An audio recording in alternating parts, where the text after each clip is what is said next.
Hello, everyone. Good morning or good afternoon, depending on where you're listening from. Welcome back to Sickness with You Live, your live show every single Friday here on the Sickness World Catholic Association for Communication website. Well, not website, Facebook page actually, but you're always invited to log into Signis.net for more information about the work of Signis. My name is Maria Victoria Teresa, and as every Friday, I am super happy to welcome you to a new episode. If you're new here, welcome and thank you for joining us. And if it's not the first time that you're here and you're a loyal follower, thank you so much for your support. I remind everyone that you can go check out all the previous episodes of Sickness with You Live by visiting the videos section of our page. And also, you can watch the first two seasons of Sickness with You Live on the Signis Services Rome Facebook page. Today, we are super glad to have another guest join our special section Sickness members. This is a section that we launched this season to get the word out and to foster our connections with all of our international members from around the world. Today, I am very, very happy to welcome Father Donald Chambers, Secretary General of the Antilles Episcopal Conference. Hello, Father Donald. Thank you for joining us. Thank you for having us from the Antilles Episcopal Conference from the Caribbean. It's truly a pleasure to be with Sickness International. And for me, it's a pleasure to have someone from the Caribbean because for those of you that don't know, I come from an island very close by to the Antilles. But well, Father Donald, thank you so much for joining us. And now we are super excited to hear more about who you are and what you do. But first, for those of us, well, not those of us because I am familiar with the Caribbean, but for those who are not so familiar, let's begin by understanding where we are. The Antilles are Antilles, again, I'm having my Spanish pronunciation there, are a unique geographic area comprising of multiple islands. So what can you share about life in the Antilles? Yes, the Antilles or the Caribbean certainly is a unique, complex, and exciting area. We often refer to it as the Caribbean Basin. And within this Caribbean basin exists the Antilles Episcopal Conference, which is really made up of French, Dutch, English-speaking islands and the countries of the Caribbean. So we have, as far west, we have Belize in Central America, as far north as Bermuda in the middle of the Atlantic Ocean, and as far southeast as French Guyana, and Suriname on the South American continent. And of course, we have the islands of the Eastern Caribbean, the archipelago. So it's really a complex mix of countries and islands. And unlike many Episcopal conferences, which tend to be countries, so, for example, you will have the United States Conference of Bishops, which is made up of the United States or Canada or Venezuela. We are made up of different sovereign states existing within the Caribbean basin. So it's really a complex, unique, and exciting area. We're just abnormal in a good sense of the word. Exactly, because like nobody else does it like you. Nobody else can do what you do or have the life that you have. And it's incredible also that you've come together. And it's not that each country or each state has their own institution. You've brought all of these islands and countries together. You were mentioning, for example, Belize, which is an area that we have worked with a lot alongside the Antilles Episcopal Conference. I can see I'm never going to pronounce it right. It's just stuck in my mind as Antilles. Sorry, everyone. Um, because well, we have actually talked with a few members of a project that we have ongoing in Belize, which is a communications center for Belize and City and Belmopan. Right. And now we are going to go and give everyone a broader look at what this is, because that is one specific thing that we're doing in Belize with the support of the Antilles Episcopal Conference.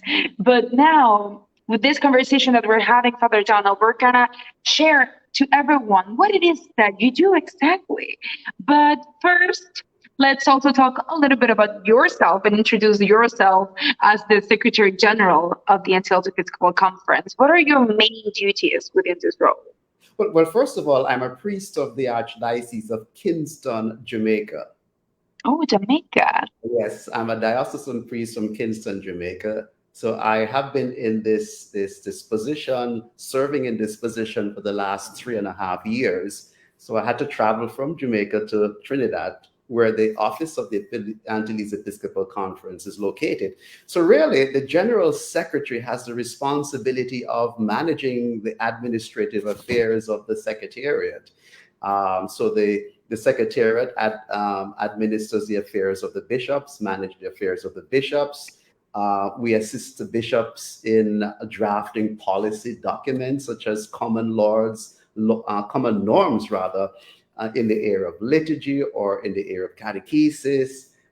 We do provide support for the commissions of the Antilles Episcopal Conference. So we have 9 commissions, such as the Commission for New Evangelization, the Commission for Communications. So we provide administrative support to these various commissions that are made up of Episcopal members and also consultants. These are lay persons with particular expertise, for example, in communication. So we provide administrative support for that. My job as General Secretary is also to organize the annual plenary meeting of the bishops, the permanent board meetings, their finance commission meetings, and we do provide resource material for the bishops, whether they're theological resource material, pastoral resource material, or material canon law. So basically, we manage the administration of the Secretariat here.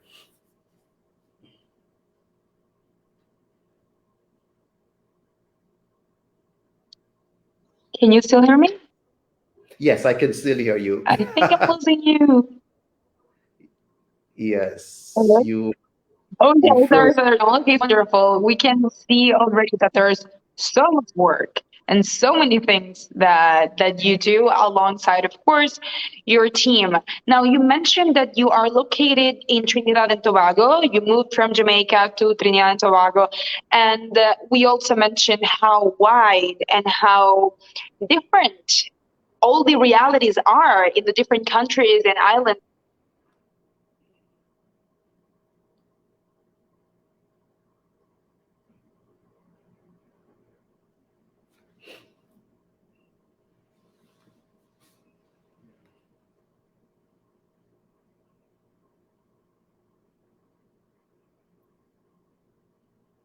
Hello, everyone. I'm back. Can everyone hear? Yes, we are back. Okay. My apologies, everyone, for that. I'm not sure what happened, but well, we are back. So, if you managed to, did you hear the whole question? No, I didn't. Okay. So we were talking about how different the realities are in all of these countries, in all of these places.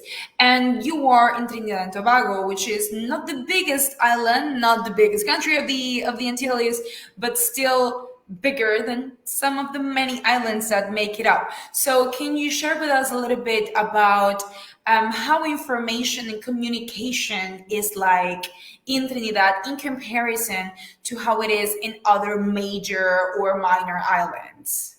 Well, the Trinidad seems to, well, first of all, you would appreciate that with the diversity of our realities, cultural and otherwise, communication is key, especially when we are separated by water. So communication is key. So yes, you're speaking about Trinidad and Tobago, which has an established communication network. For example, their communication network is managed by Catholic Media Services Limited, CAMCEL, that manages It's like the umbrella group that manages the print electronic arms of communication. In terms of print, they have a weekly Catholic newspaper. Uh, there's also Trinity TV, Trinity Radio. So they have an established communication system network. But notwithstanding, communication also exists. Well, first of all, particularly since the pandemic, most of the dioceses have been investing in communication, to communicate with their communities. For example, in Grenada, an island just north of Trinidad, they have a fully functioning production network called Good News Catholic Communications, which has several programs such as Youth 360 with the parish, conversations with the bishop, and weekly news segment based on happenings in the diocese, in the church, and in the secular world as well. So most dioceses are beginning to invest in communication, not just seeing communication as an appendage to pastoral ministry, Mhm. but as a primary investment in communicating the good news of our Lord Jesus Christ. Absolutely. And that's one of the things that we support the most, and pretty much the reason why we exist as Signis, Yeah, right. to provide that link to communication to make people understand the importance and the power that communication has in bringing people together and for evangelization. Now, with all the new media and all the new things that we have access to now that we didn't do back in the day, Right. and we all need to learn also how to make the most out of all these new opportunities that the new media. And okay, so oh, you hear me with some back audio. My apologies, but this is what happens with live interviews. You never know what technical issues you might encounter. The imperfection of Well, Father Donald, I was about to ask, seeing that you, as the Antilles, you have all of these different existing networks and television and newspaper and all these different media that try to reach the biggest amount of people possible. What are some of the initiatives that you have done and some of the activities that you have done most recently, considering that just this Sunday we celebrated the World Communications Day 2022, and the topic listening with the ears of the heart. So, what did the AAC do to promote the celebration of this day? well, here at the Secretariat, we invested heavily, particularly in terms of resources and time, in celebrating World Communication Day, which, as you said, was last Sunday. So I'll give you a number of the initiatives that we embarked on. For example, we prepared a video message from the chairperson of the Communications Commission, Archbishop Gabriel Malzier, of the Archdiocese of Castries, is also the president of the conference. We published an article in the Catholic News, the weekly newspaper of the Archdiocese of Port of Spain, and that article was entitled Ears of Our Hearts. In Dominica, the island of Dominica, and not Dominican Republic, which is different. Persons tend to confuse the two. Dominica is an island in the Eastern Caribbean. The Dominica Catholic radio station hosted a radio program which discussed the message published by the Holy Father, Pope Francis.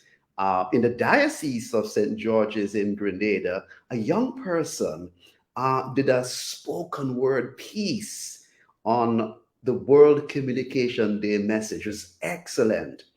And of course, on another island of St. Lucia, Monsignor Patrick Anthony did a reflection message in the local Creole. And again, all that can be found on our website.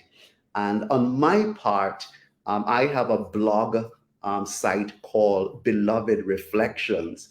And I published on that a blog that I wrote entitled "Doors of Communications." So you can check out that blog site called Beloved Reflections, and you'll see what my own contribution for World Communication Day. So those were just some of the initiatives that we embarked on to celebrate World Communications Day. That's wonderful. And also to be able to put together all of these things, because it's not just one publication in one country, in one language. You need to reach so many people. And I invite everyone that's following this interview today to visit the blog of Father Donald Chambers, Beloved Reflections, to find the link in the comment section of this video. And also, of course, to visit the website of the Antilles Episcopal Conference, aacbishops.org, which you can find both in the comment sections and here on screen. Now, by just taking a look at this website that I just mentioned, at the official website of the conference, I noticed, and also because of our connection to Belize, I know that you're doing a lot to support the Synod. 2021, 2023, we're in the middle of this whole preparation worldwide.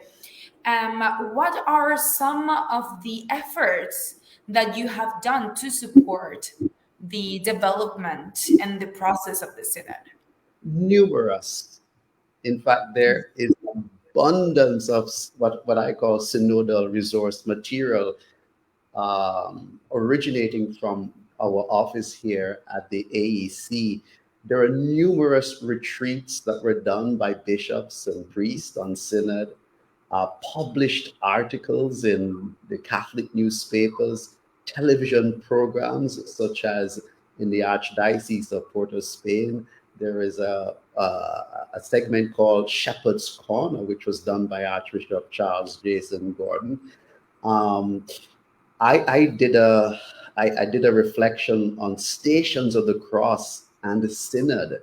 So it was crafting a Stations of the Cross based on the synodal theme, and again, that could be found on my blog called belovedreflections.com. Songs were composed by various young persons and individuals in several dioceses.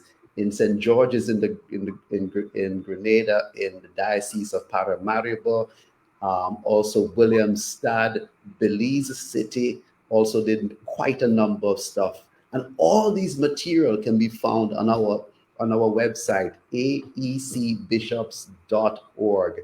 There's an abundance of material there. Also in the Archdiocese of Kingston, Jamaica, their theological college called St. Michael's Theological College, last year, October, did 2 6-week courses on Synod, the theology of Synod, the spirituality of Synod. The theology of Synod was conducted by Bishop Clyde Harvey, and the one on the spirituality of Synod was done by myself. So there were several materials. Also on a monthly basis, the chair of the Synod Commission of the Antilles Episcopal Antilles Commission Conference, rather, Bishop Clyde Harvey, every month he met with the co-chairs of Synod committee members from the respective dioceses of the conference. So an abundance of resource material. That's incredible. Congratulations, because as communicators, we really know all the effort that it takes to put those out. And I see also a lot of excitement on our comment section. We have so many links, and I invite you to visit all of these links. We have the links to Father Donald Chambers' blog. We have the link to all the synodal resources that we just mentioned on the website. We have Lauren Brinker, AEC to the World Communications throughout. Mark from Brussels was so kind also to add the link to the Catholic News, the weekly newspaper from the Archdiocese of Port of Spain. So everyone, please make sure to check out the comment section, because you will find a lot of very good quality and great curated material there available. And of course, so much more on the website of the Antilles Episcopal Conference. Now, we talk about all of these resources, we talk about all these things. What are some, just a few, because I can foresee there will be many.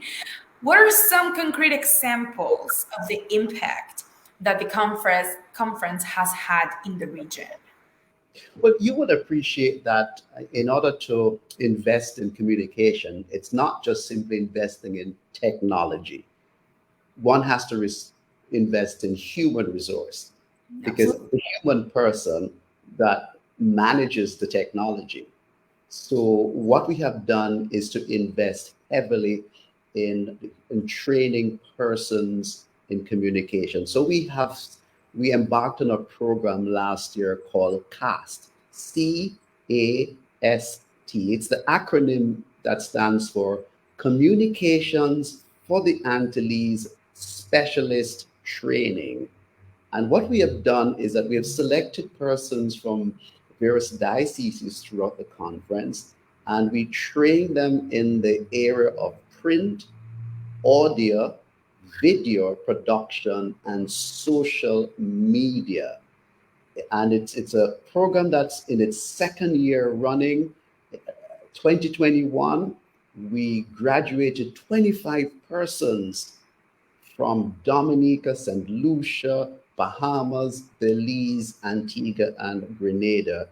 And interestingly, the final product that they had to do um, at the end of this course, they had to create a content around the theme of similarity. So many of them produced videos on similarity. Hold And that, on, hold on. Can you repeat that last part? We had some noise very near your microphone and we couldn't hear. yeah, I was saying that the participants of this CAST program, for their final project, they had to create content around the theme of synodality, whether it was video content, audio content, print content, or social media content on the theme of synodality. And this program continues, the CAPS program continues, and we have 12 persons this year, again, from Jamaica, from St. Lucia, from Suriname, and from Grenada. So those are practical ways. In addition to that, we have the Caribbean School of Catholic Communications, which has been going on for years. It's an annual school that goes on for about a week. And in 2021, 23 persons throughout the region graduated.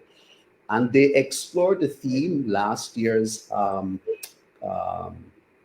conference, Learning to Sink or Swim. And there's a play on the word sink. So it's SYNC. So Yeah, sing. learning to sink or swim.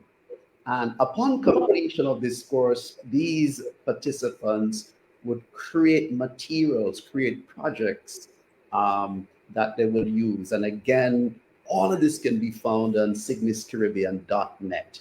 All these projects that have been done can be found on signiscaribbean.net. Just again to show that relationship that Signis has with the Antilles Episcopal Conference as one of our members, which we are so grateful for. And I saw someone from Signis Caribbean tuning in as well. So welcome and thank you so much for joining us. And thank you, everyone. Thank you, Allison, Nicole, Mark, everyone for being here today.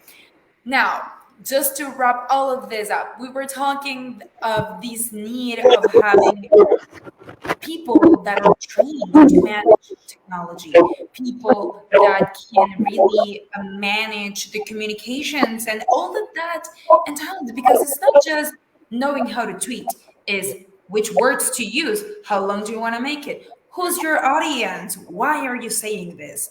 So now that we have all this access to technology, of course we need to be trained, but at the same time we need to recognize the threats and the problems that all of this access might come with. So for this reason, this year, the topic of the Signis World Congress that will take place in Seoul, in South Korea, in August is Peace in the Digital World. Now, what does this mean, Father Donald Chambers and the Antilles Episcopal Conference? Peace in a digital world. Profound, fantastic theme, not just for us here in the Antilles, but globally. Because one will appreciate that, notwithstanding the advancement and wide scale availability and use of communication technology globally and in the Caribbean, the world still lacks this inner peace. There's this restlessness. Yes. We see it among our people, not just young people, but adults. We see that inner restlessness in our people. And so I believe that Catholic media cannot afford to replicate the sensualization of this that the secular media focuses on. Catholic media needed to use technology to communicate values and virtues. And one of the principal virtue is that of peace. Peace that people, inner peace, a peace as the scripture tells us the world cannot give. And so what is this peace? Really, peace is being at home with oneself, being at home with where you are, being at home with who you are. And Jesus Christ came to help us to be at home with ourselves, with our culture, with our history, with our story, to be at home. For me, that is what inner peace is. And so Catholic media has not simply to replicate secular media, but to transmit, to communicate virtues and values and how we can achieve those virtues and values. One person that can help us is Jesus Christ and the scripture.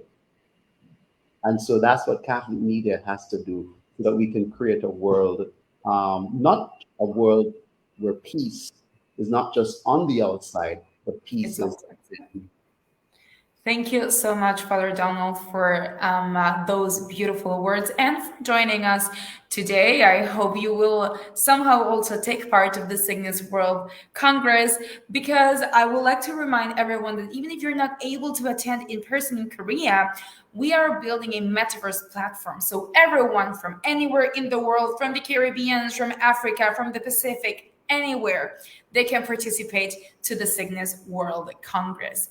Thank you so much again, Father Donald, for sharing all of these exciting things from the Caribbean, a region that we don't hear about so often, but that it's so rich, so unique, so special, and so exciting, as you mentioned at the beginning. We are looking forward to hear more from you and from the Antilles Episcopal Conference, and to know more about all the training that you're doing and all the incredible efforts that you're doing. So I'm sure that we will have you back on Signis with you live anytime soon. And thank you very much, Maria. Notwithstanding the imperfection of technology, of communication technology, we were still able to get the job done. Exactly. Thank you so much. See you soon, Father Donald. Goodbye. Bye, Maria. And thank you everyone for tuning in today to another episode of Signis with You Live. My name is Maria Victoria Terza, and if you enjoyed this show, remember to leave a comment, share it with your friends, like it, and to go watch all the previous episodes of Signis with You Live. Now, today we're actually holding on this season for a little bit, because we are going to move on the last Friday of the month, which you already know what it is about. We are on the road to Signis World Congress 2022. So our next live shows will be dedicated 100% to the Congress. I remind everyone that if you haven't yet, you must check out swc2022.net, where you can find more information about the Congress, where you can register to participate. If you want to join us in person in Korea, or if you want to create your little avatar and be present there through the metaverse. Thank you so much, and I hope you enjoy the Signis with You Live featuring Father Donald Chambers from the Antilles Episcopal Conference. See you next time. Goodbye.